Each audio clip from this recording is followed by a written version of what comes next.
흔히들 대통령 중심제 권력 구조를 가지고 제왕적 대통령제라고 합니다.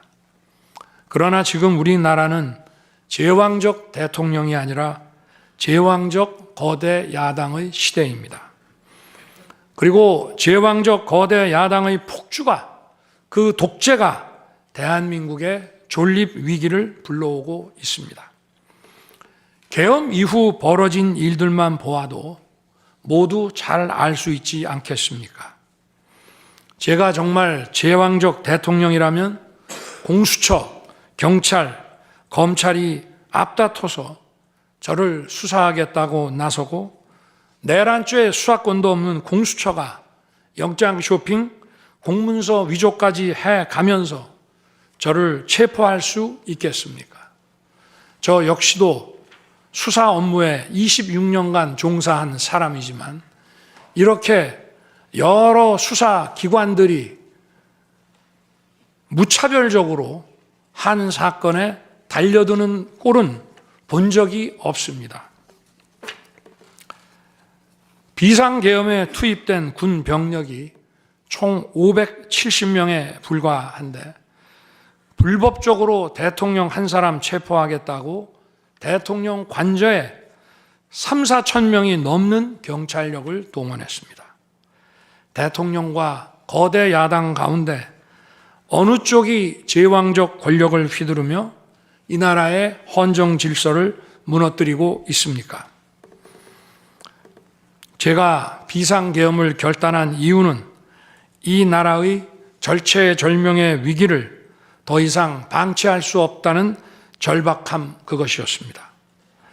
저는 주권자인 국민들께 이러한 거대 야당의 반국가적 패악을 알리고 국민들께서 매서운 감시와 비판으로 이를 제발 멈춰달라고 호소하고자 했습니다.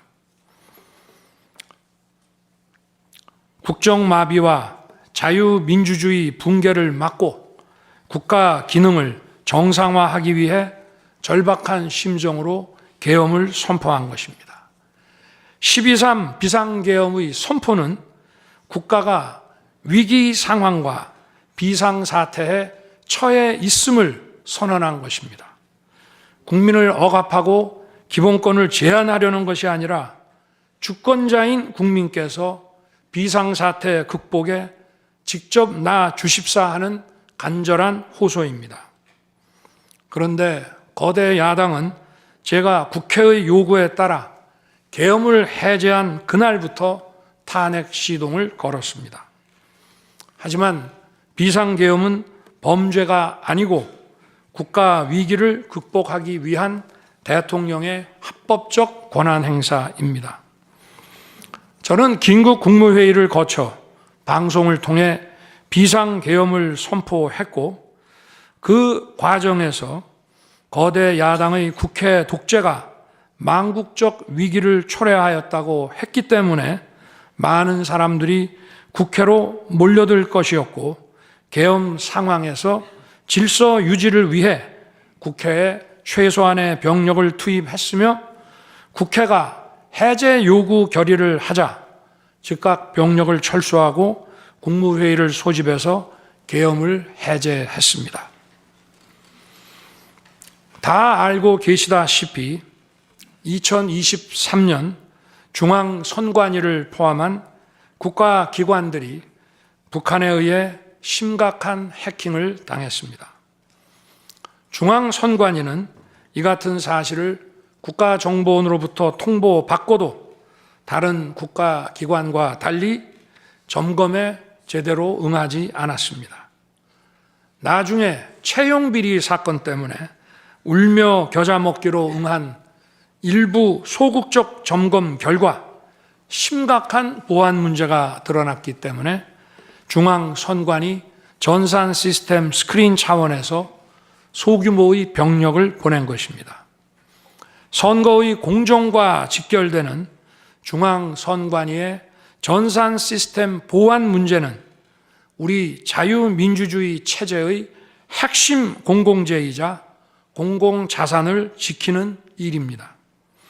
더구나 그동안의 선거 소송에서 드러난 다량의 가짜 부정 투표 용지, 그리고 투표 결과가 도저히 납득하기 어렵다는 통계학과 수리과학적 논거 등에 비추어 중앙선관위의 전산 시스템에 대한 투명한 점검 필요성이 꾸준히 제기되어 왔습니다. 이런 조치들의 어떤 부분이 내란이고 범죄라는 것인지 도대체 이해할 수가 없습니다. 비상계엄이라는 것 자체가 불법이라면 계엄법은 왜 있으며 합동참모본부의 계엄관은 왜 존재하겠습니까? 재판관 여러분, 그리고 국민 여러분, 저는 2021년 6월 29일 처음으로 정치 참여를 선언했습니다. 대통령이라는 자리가 영광의 길이 아니라 형극의 길이라는 사실은 이미 잘 알고 있었습니다. 또 대통령직을 아주 가까이에서 지켜보신 어떤 분은 우리나라 대통령직은 저주의 길이라면서 만류하시기도 했습니다. 그러나 자유민주주의라는 헌정 질서가 무너지고 있는 상황에서 나라를 지키고 싶어 정치를 시작했습니다. 그때 정치 참여를 선언하면서 국민께 드린 약속이 있습니다. 우리의 미래를 짊어질 청년들, 국가를 위해 희생하신 분들, 산업화에 일생을 바친 분들, 나라의 민주화에 헌신하고도 묵묵히 생업에 종사하며 살아가시는 분들, 성실하게 세금을 내시는 분들, 이런 분들이 분노하지 않는 나라를 만들겠다는 약속이었습니다. 그리고 청년들이 마음껏 뛰는 역동적인 나라, 창의와 자유가 넘치는 혁신의 나라, 약자가 기죽지 않은 따뜻한 나라, 국제사회와 가치를 공유하고 책임을 다하는 나라를 만들겠다고 국민께 약속드렸습니다. 거대 의석과 이권 카르텔이 나라의 주인 노릇을 하는데 맞서 국민들에게 빼앗긴 주권을 되찾아 드리겠다고 약속했습니다. 그날 이후 지금까지 단 한순간도 이 약속을 잊은 적이 없습니다. 국민의 선택을 받아 대통령이 된 후 이 약속을 지키기 위해 쉼없이 노력하고 또 노력했습니다. 무엇 하나 쉬운 일이 없었습니다. 글로벌 복합 위기로 인한 대외 환경의 어려움이 계속됐습니다. 지난 민주당 정부의 잘못된 소주성 정책과 부동산 정책은 우리 경제와 민생의 문제를 풀어가는데 계속 발목을 잡았습니다. 하지만 어떤 문제라도 노력하면 풀어낼 수 있다고 믿었고 실제로 우리 기업, 우리 국민과 함께 뛰면서 하나하나 문제를 해결할 수 있었습니다. 기쁘고 보람 있는 일도 많았고 부족하고 아쉬운 일도 있었습니다. 무엇보다 국가 안보와 국민 안전을 지키는 제복 입은 공직자에 대한 처우 개선 추진이 보람된 일이었습니다. 지난 민주당 정권은 반일 선동에만 열을 올렸지만 우리 정부에서는 1인당 GDP가 일본을 앞질렀고 우리 인구의 2배 반이 넘는 경제 강국 일본과 수출액 차이가 작년에는 불과 수십억 불 규모로 좁혀졌습니다. 20년 전에 비해 100분의 1, 지난 민주당 정부에 비해 수십분의 1로 줄어든 것입니다. 또 작년에 30번이나 열었던 전국 순회 민생 토론의 기억이 많이 납니다. 국민의 어려움을 직접 듣고 많은 일을 현장에서 해결해 드리면서 국민과 같이 웃기도 했고 같이 울기도 했습니다. 수도권, 영남, 호남, 충청, 강원, 제주까지 전국 모든 지역을 다니면서 지역 발전 방안을 함께 고민했습니다. 우리 국민들께서 전국 어디에 사시든 공정한 기회를 누리며 행복하게 살 수 있도록 만들어서 진정한 국민 통합을 이루고 싶었습니다. 다시 그렇게 일할 기회가 있을까 마음이 아립니다.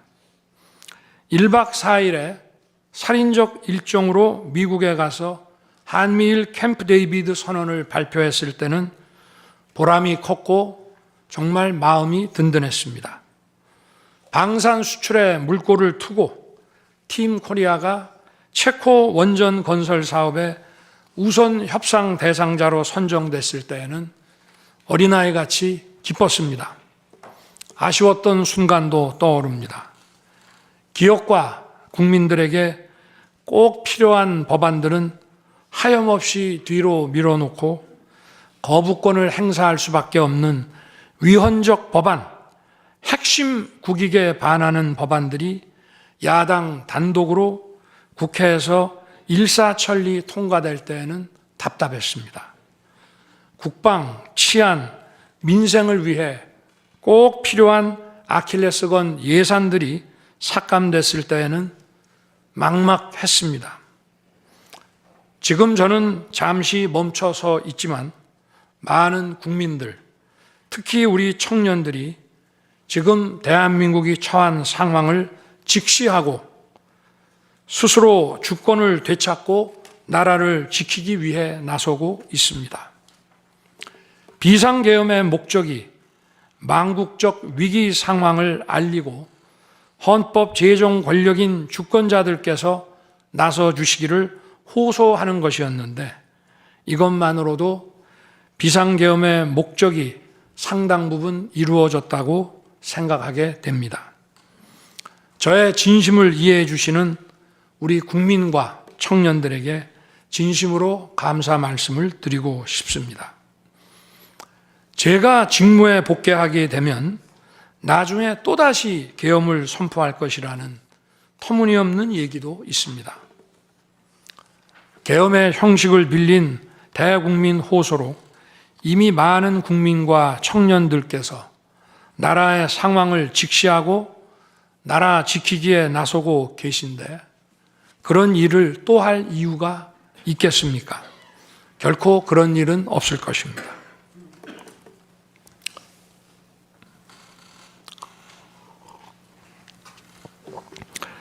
헌법재판관 여러분, 그동안 심판정에서 다루어진 쟁점들 가운데 두 가지에 대해서만 간략히 말씀드리겠습니다.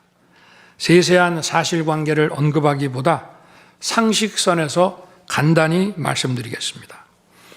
우선 제가 국회의원을 체포하거나 본회의장에서 끌어내라고 했다는 것입니다.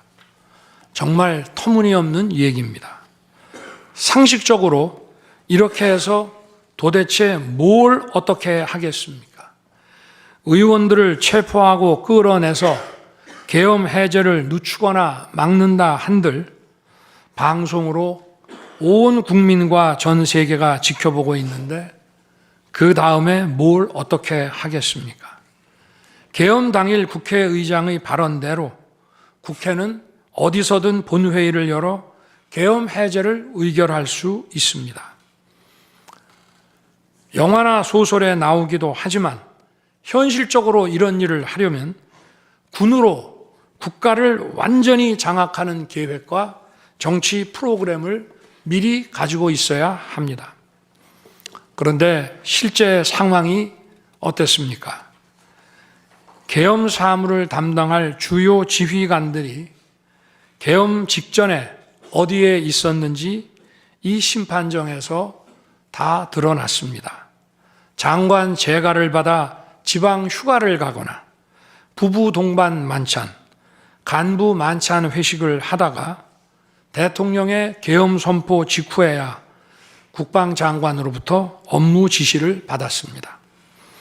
준비된 치밀한 작전 계획이나 지침이 없었기 때문에 혼선과 허술함도 있었습니다.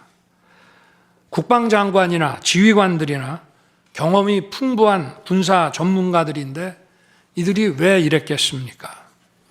12.3 계엄 선포는 계엄의 형식을 빌린 대국민 호소이고 과거 계엄과는 다른 것이었기 때문입니다. 이미 민주주의를 수십 년 경험하고 몸에 밴 우리 50만 군이 임기 5년 단임 대통령의 사병 노릇을 할 리가 있습니까? 제가 비상계엄을 선포한 이유는 오로지 주권자인 국민들에게 국회의 망국적 독재로 나라가 위기에 빠졌으니 이를 직시하고 감시와 비판의 견제를 직접 해달라는 것이었습니다. 공화국의 대의제 위기에 헌법 제정 권력인 주권자가 직접 나서야 한다는 호소였습니다. 의원을 체포하거나 끌어내라고 했다는 주장은 국회에 280명의 질서유지 병력만 계비간 상태에서 앞뒤가 맞지 않는 얘기입니다. 국회가 비어있는 주말도 아니고 회기 중인 평일에 이런 병력으로 터무니없는 얘기입니다. 의원만 300명이고 직원들과 보좌진을 합치면 몇천 명이 넘습니다. TV 생중계를 보더라도 계엄 선포 후 얼마 지나지 않아 이미 국회 마당과 본관에는 수천 명의 국회 관계자와 민간인들이 들어왔습니다. 실제로 계엄 선포 후 1시간 30분이 지나서야 질서유지 군 병력이 도착했고 경내에 진입한 병력이 106명, 그 중에서 본관에 들어간 병력이 겨우 15명인데 이런 극소수 병력을 가지고 국회의원을 체포하고 끌어낸다는 것이 말이 되겠습니까? 게다가 의결 정족수가 차지 않았으니 본회의장에 들어가서 의원들을 끌어내라고 했다는데 의결 정족수가 차지 않았으면 더 못 들어가게 막아야지 끌어낸다는 것도 상식에 맞지 않는 얘기입니다. 본관에 진입한 군인들은 본회의장이 어디에 있는지도 몰랐다고 합니다. 무엇 하나 말이 되지 않습니다. 단 한 사람도 끌려 나오거나 체포된 일이 없었으며 군인이 민간인들에게 폭행당한 일은 있어도 민간인을 폭행하거나 위해를 가한 일은 한 건도 없었습니다. 실제로 일어나지도 않았고 일어날 수도 없는 불가능한 일에 대해 이런 주장을 하는 것은 지난번에도 말씀드렸지만 그야말로 호수 위에 비친 달빛을 건져내려는 것과 같은 허황된 것입니다. 거대 야당은 대통령의 헌법상 권한에 기해 선포된 계엄을 불법 내란으로 둔갑시켜 탄핵 소추를 성공시켰습니다. 그리고는 헌재 심판에서는 탄핵 사유에서 내란을 삭제했습니다. 그야말로 초유의 사기 탄핵이 아닐 수 없습니다. 내란이냐 아니냐는 긴 시간의 복잡한 심리를 통해 가려지는 게 아닙니다. 내란이냐 아니냐는 판례에서 보듯이 실제 일어난 일과 진행된 과정에서 드러난 결과로 누구나 쉽게 바로 알 수 있어야 내란이 되는 것입니다. 거대 야당과 소추단이 헌재 심판 대상에서 내란을 삭제한 이유는 심판의 심리 시간을 단축시키려는 것이 아니라 내란의 실체가 없기 때문입니다. 더구나 12.3 계엄은 발령부터 해제까지 역사상 가장 빨리 종결된 계엄입니다. 그러다 보니 계엄사령부 조직도 구성되지 못했고 예하 수사본부 조직도 전혀 만들어지지 못한 채 그냥 계엄이 종료됐습니다.